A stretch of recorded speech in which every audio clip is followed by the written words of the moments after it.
I love seeing the protests all across the country, and I really hope they continue. I especially love seeing videos of protesters singing and dancing together. It's a beautiful thing. Now, I don't mean to criticize anyone's method of protesting injustice, because it takes all types and I respect them all.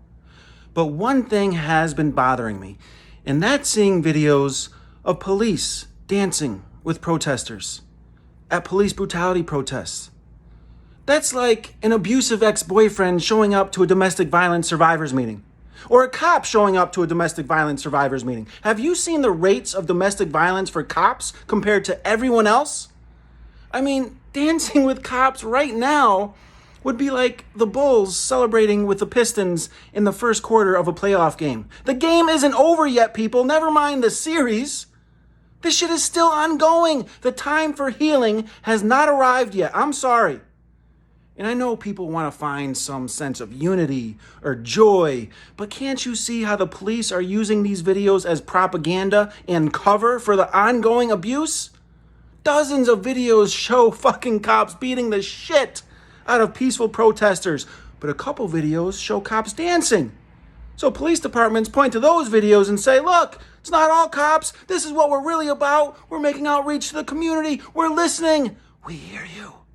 Without making any significant policy changes whatsoever. I appreciate the efforts of some individual cops, but it's not about individual cops. It is about the institution and the culture of policing in America. That is what needs to change, and it can't be changed with some minor tweaks or some fucking dancing. In fact, I don't know if it can be changed at all. I think it needs to be abolished. At the very least, it needs a complete reboot. It's like the Batman series after George Clooney. You took it too far, now you gotta start all over again.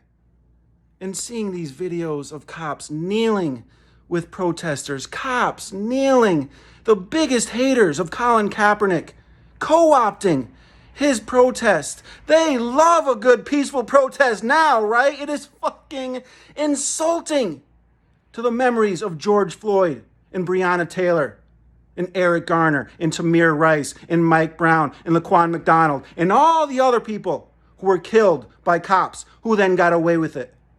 And it's insulting to the protesters who are getting beat right now as we speak.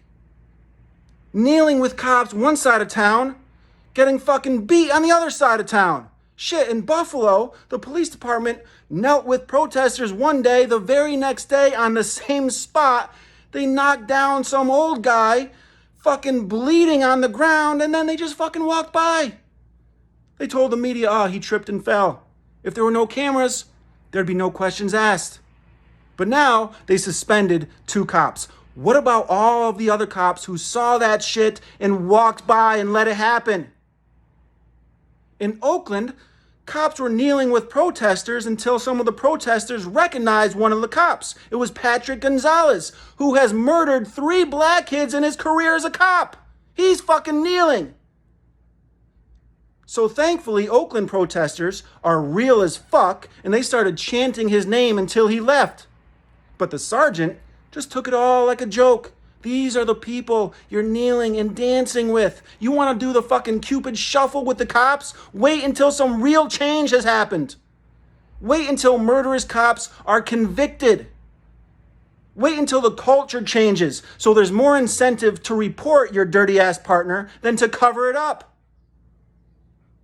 And if cops want to show unity with the people, you know what they can do? Quit. Electric slide your ass down to HR. Turn in your badge and your gun and your tear gas and your riot gear. Boogie woogie woogie.